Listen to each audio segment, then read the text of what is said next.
ഒറ്റ ഉദാഹരണം എടുത്താൽ മതി. ഞാനതിൻ്റെ മറ്റ് വിശദാംശങ്ങളിലേക്കൊന്നും ഇപ്പോൾ അധികം പോകുന്നില്ല. ജൂൺ 1 സ്കൂൾ തുറക്കുമെന്ന് എല്ലാവർക്കും അറിയാമല്ലോ. ജൂൺ 1 സ്കൂൾ തുറക്കുമ്പോൾ കുട്ടികളുടെ കയ്യിൽ പാഠപുസ്തകം വേണ്ടേ? 2016 മുൻപുള്ള അവസ്ഥ നിങ്ങളൊന്ന് ഓർത്ത് നോക്ക്. നിങ്ങൾക്കെല്ലാവർക്കും കുറച്ച് പ്രായമുണ്ടല്ലോ. 2016 ശേഷം മാത്രം വന്നവരെല്ലാവരും. അന്ന് പുസ്തകം ഇല്ലാതെ ഫോട്ടോസ്റ്റേറ്റ് എടുത്ത് അധ്യാപകർക്ക് കൊടുക്കേണ്ടി വന്നില്ലേ കുട്ടികൾക്ക്? എന്തിൻ്റെ കുറവാത്? ഏതിൻ്റെ ഭാഗമാണത്? അപ്പം കൃത്യമായൊരു പ്ലാനിങ് ഇല്ലാത്തതിൻ്റെ ഭാഗമായിട്ടല്ലേ? ആ രംഗത്തെ അവഗണിച്ചതിൻ്റെ ഭാഗമായിട്ടല്ലേ? എന്നാൽ അതിനുശേഷമുള്ള സ്ഥിതി എന്താണ്? ഇപ്പോൾ നേരത്തെ തന്നെ പുസ്തകങ്ങൾ കുട്ടികളുടെ കയ്യിൽ കിട്ടുകയല്ലേ? ഇതൊക്കെ ചെറിയ ചെറിയ കാര്യങ്ങളാണ്. അപ്പോൾ ഇങ്ങനെയുള്ള ആളുകളുടെ അനുഭവത്തിലുള്ള ഒട്ടേറെ മാറ്റങ്ങൾ, ആ മാറ്റങ്ങളുടെ ഭാഗമായിട്ടാണ് സംസ്ഥാനം എങ്ങനെ പോകണം എന്ന് ജനങ്ങൾ തീരുമാനിക്കുക. അതാണ് ഞങ്ങൾക്ക് നൽകുന്ന ശുഭപ്രതീക്ഷ.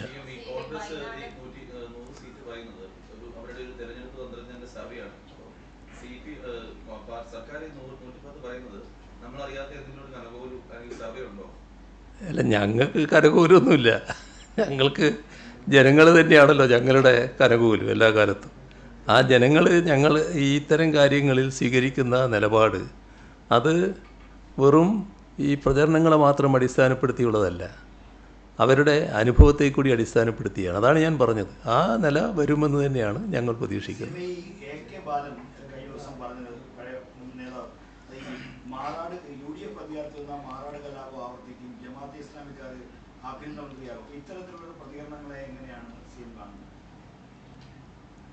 അതായത് ഇവിടെ നമ്മൾ ശ്രദ്ധിക്കേണ്ട കാര്യം, ഇന്നത്തെ കേരളം നമ്മുടെ രാജ്യത്തിന് മുന്നിലൊരു മാതൃകയാണ്. അതായത് വർഗീയ സംഘർഷങ്ങളില്ല, വർഗീയ കലാപങ്ങളില്ല. എന്നാൽ അതിൽ നിന്ന് വ്യത്യസ്തമായ ചിത്രം കേരളത്തിനുണ്ടായിരുന്നു. അതാണ് സഖാവ് എ കെ ബാലൻ ഓർമ്മിപ്പിച്ചത് എന്നാണ് ഞാൻ കരുതുന്നത്. ഇപ്പോൾ മാറാട് കലാപത്തെക്കുറിച്ച് പറഞ്ഞല്ലോ.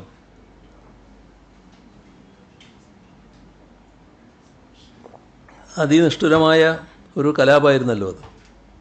ആ കലാപം നടന്നതിന് ശേഷം ആ പ്രദേശത്ത് സാധാരണഗതിയിൽ നമ്മളെല്ലാവരും സന്ദർശിക്കുമല്ലോ. അന്നത്തെ മുഖ്യമന്ത്രി അവിടെ സന്ദർശിക്കാൻ പോവുകയാണ്. അപ്പോൾ ഒരു സംഘം, അത് RSS ആണ്, അവർ നിബന്ധന വെക്കുന്നു, നിങ്ങളുടെ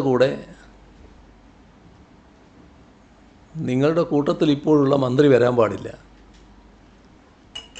അത് എല്ലാവർക്കും അറിയാം, കുഞ്ഞാലിക്കുട്ടിയായിരുന്നു.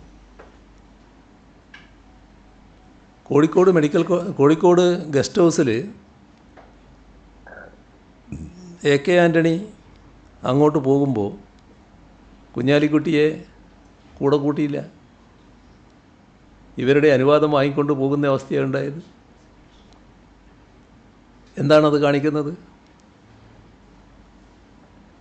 അതിൻ്റെ മറ്റൊരു ഭാഗം ഞാൻ നിങ്ങളെ ഓർമ്മിപ്പിക്കുക. അന്ന് ഞാൻ ഒരു പാർട്ടിയുടെ ഭാരവാഹിയായി പ്രവർത്തിക്കുന്ന കാലമാണല്ലോ. ഞാനവിടെ പോയിരുന്നു. ആരുടെ അനുമതി വാങ്ങിയിട്ടല്ല അവിടെ പോയത്. അവിടെ പോയി ആളുകളെ കണ്ടു, കാര്യങ്ങൾ സംസാരിച്ചു, തിരിച്ചു വരികയും ചെയ്തു. എന്തിനാണ് കേരളത്തിൻ്റെ ഒരു മുഖ്യമന്ത്രി അങ്ങനെയൊരു നിലപാടെടുത്തത്?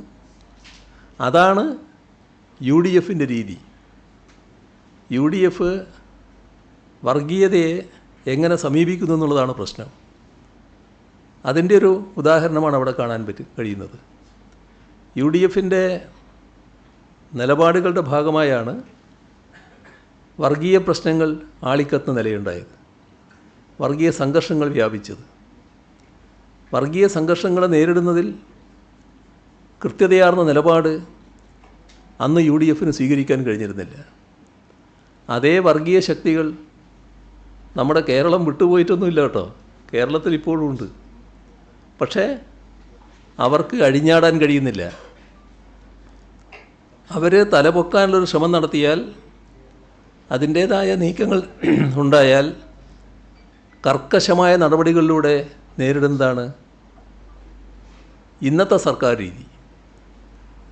അതാണ് LDFും UDFും തമ്മിലുള്ള വ്യത്യാസം. വർഗീയതയോട് വിട്ടുവീഴ്ചയില്ലാത്ത സമീപനമാണ്.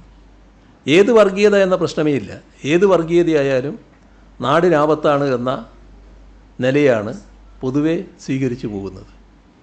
അതിൻ്റെ ഭാഗമായി UDF ഈ പറയുന്ന തരത്തിൽ ഒരു നിലയുണ്ടായാൽ എന്തായിരിക്കും എന്നതാണ് സഖാവ് ബാലൻ പറയാൻ ശ്രമിച്ചത് എന്നാണ് ഞാൻ കരുതുന്നത്.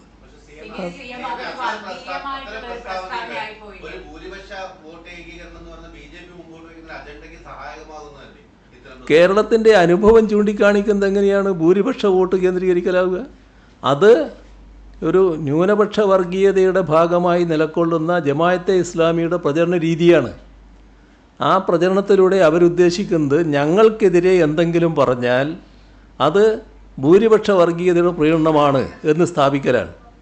ഞങ്ങളങ്ങനെ കാണുന്നില്ല. ഞങ്ങൾ ഏത് വർഗീയതയെ പറയുമ്പോഴും ആ വർഗീയതയാണ് എതിർക്കുന്നത്, ഒരു ജനവിഭാഗത്തെയല്ല. ഇപ്പോൾ RSSനെ എതിർക്കുന്നു, ഞങ്ങൾ ഹിന്ദുക്കളെയാണോ എതിർക്കുന്നത്? ജമാഅത്തെ ഇസ്ലാമിയെ എതിർക്കുന്നു, മുസ്ലിമിനെയാണോ എതിർക്കുന്നത്? SDP എതിർക്കുന്നു, മുസ്ലിമിനെയാണോ എതിർക്കുന്നത്?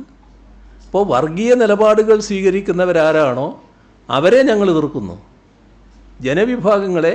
ജനവിഭാഗങ്ങളെന്ന് കണ്ടുകൊണ്ട് തന്നെ ഉള്ള സമീപനം ഞങ്ങൾ സ്വീകരിക്കുന്നു. ഈ എല്ലാ ജനവിഭാഗങ്ങളെയും എടുത്തോ, ഭൂരിപക്ഷ ജനവിഭാഗമായാലും ന്യൂനപക്ഷ ജനവിഭാഗമായാലും ആ ജനവിഭാഗങ്ങളിലെല്ലാമുള്ള മഹാഭൂരിപക്ഷം മതനിരപേക്ഷ ചിന്താഗതിക്കാരാണ്. ഇവർക്ക് വളരെ ചെറിയ സ്വാധീനമുള്ളൂ ഈ വർഗീയ ശക്തികൾക്ക്. ആ വർഗീയത നാടിന് വലിയ ആപത്താണ് എന്ന് തിരിച്ചറിയാൻ നമുക്ക് കഴിയണം. ഇപ്പോൾ അത് തിരിച്ചറിയാൻ UDFന് കഴിയുന്നില്ല. അതാണ് പ്രശ്നം.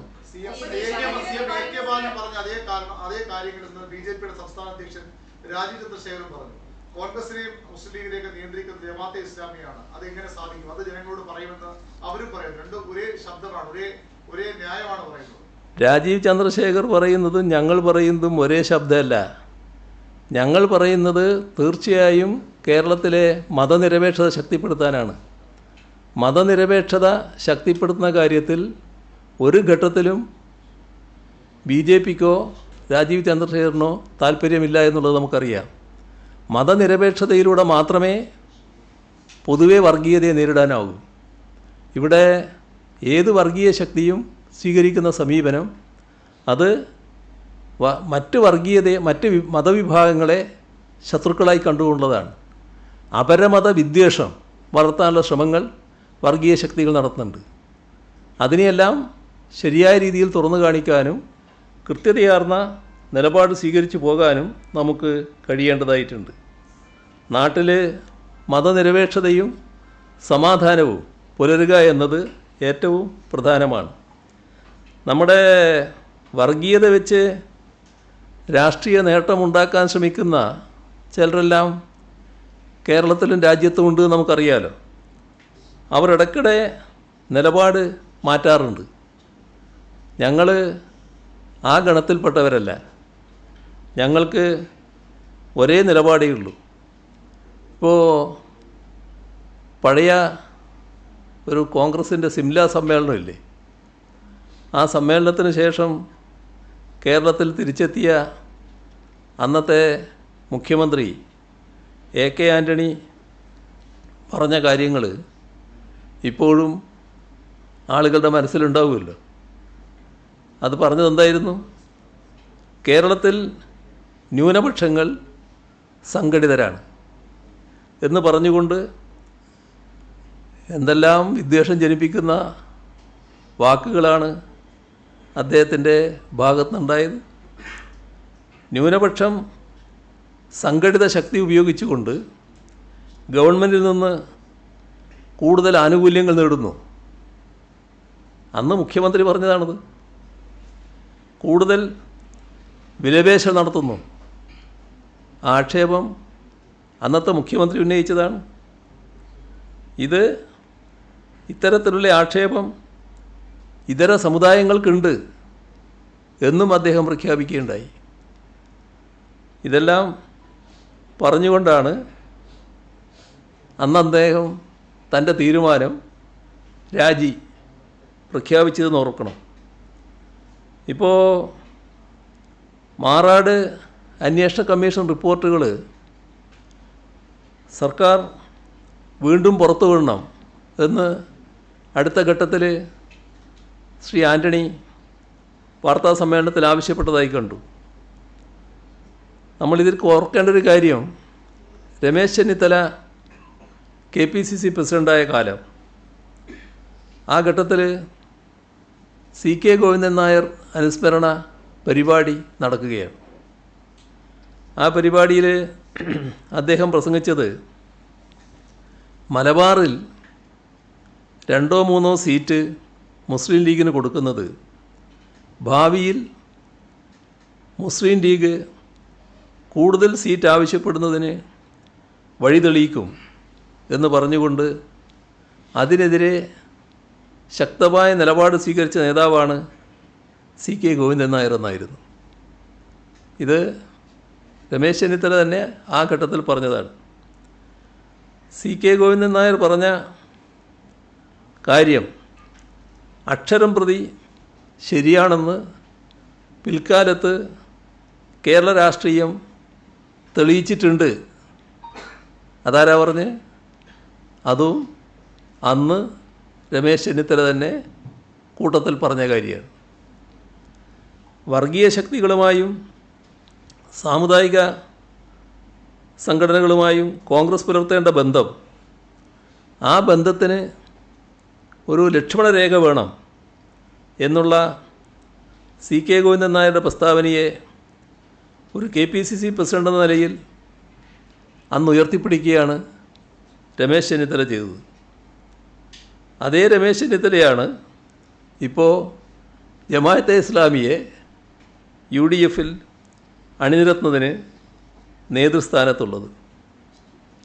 സതീശൻ, K മുരളീധരൻ, ആര്യാടൻ മുഹമ്മദ് ഇവരെല്ലാം പറഞ്ഞ കാര്യങ്ങൾ ഇപ്പോഴും പൊതുമണ്ഡലത്തിലുള്ള കാര്യങ്ങളാണ്.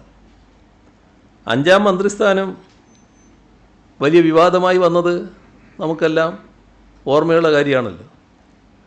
5ാം മന്ത്രി വിവാദം ആ കാലത്ത് സതീശൻ്റെ സ്വരം എങ്ങനെയായിരുന്നു?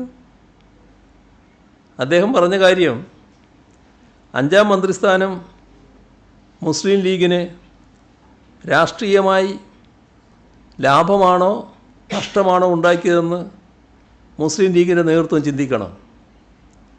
ഈ വിഷയം വഷളാക്കി സാമുദായികമായ ചേരിതിരിവ് കേരളത്തിലുണ്ടാക്കി അനാവശ്യമായ ഒരു വിഷയമാക്കി വളർത്തിയതിനു പകരം അവർക്ക് ആഗ്രഹം കൊടുത്താൽ മതിയായിരുന്നു.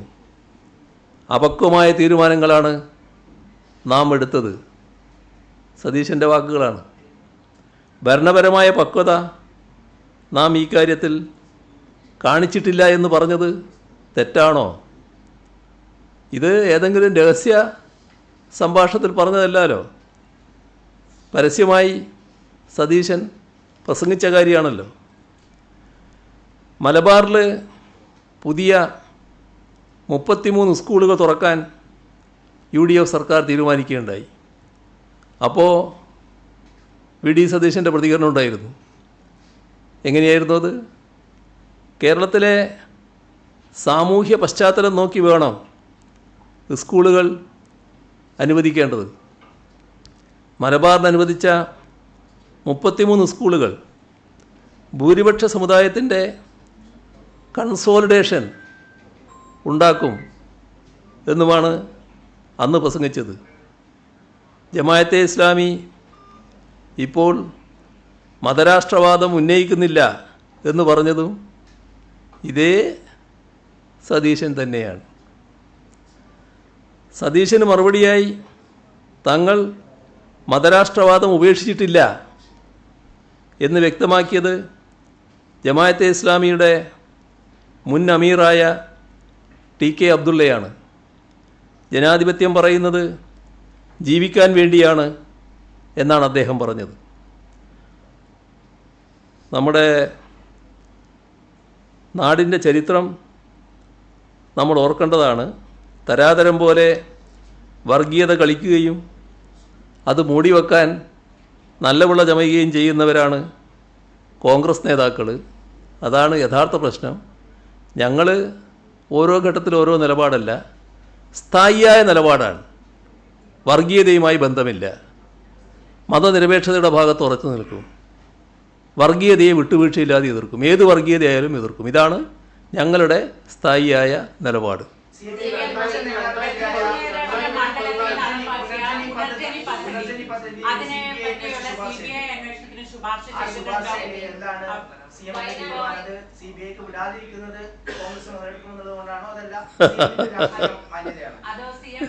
പ്രതിപക്ഷ നേതാവ് പറഞ്ഞത് ഈ CBI അന്വേഷണത്തിന് വിടാൻ സാധ്യതയുണ്ടെന്നുള്ള വാർത്തകൾ വന്നപ്പോൾ ഞാൻ പേടിച്ചു പോയി എന്ന് സർക്കാരിനോടും മുഖ്യമന്ത്രിയോടും പറഞ്ഞേക്ക് എന്നായിരുന്നു അദ്ദേഹത്തിന്റെ പ്രതികരണം.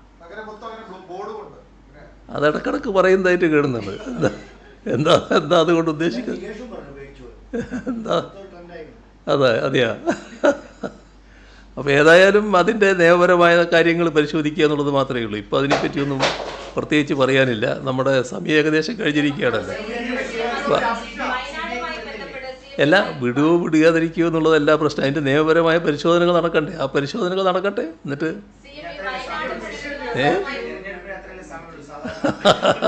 തെരഞ്ഞെടുപ്പ് അടുക്കുമ്പോൾ വളരെ തിരക്കായിട്ട് CBIക്ക് വിടുന്ന ചരിത്രങ്ങൾ നമ്മൾ കുറേ കണ്ടതാണല്ലോ. അത് ആ ഒരു ശീലക്കാരല്ലല്ലോ ഞങ്ങൾ. ആവശ്യമായ പരിശോധന നടത്തിയിട്ട് നമുക്ക് തീരുമാനിക്കാം. അതായിരിക്കുന്നത്. കഴിഞ്ഞ ദിവസം പ്രതിപക്ഷ നേതാവ് പറഞ്ഞത് 400-ൽ 300 വീടും വെക്കുന്നത് കോൺഗ്രസ് ആണ്, അതാണ് മനസ്സിലാക്കേണ്ടത്. അതോടൊപ്പം തന്നെ സർക്കാർ നിലവിൽ ദുരിതബാധിതർക്ക് വാടക പോലും നൽകുന്നില്ല എന്നാണ്. ഇപ്പം ഞാൻ സമയം കഴിഞ്ഞതുകൊണ്ട് ഞാൻ വിശദമായിട്ട് പറയുന്നില്ല. നമുക്ക് ഇനിയും വീണ്ടും പറയാമല്ലോ. പക്ഷേ ഒരു കാര്യം വ്യക്തമാക്കാം. ഇവിടെ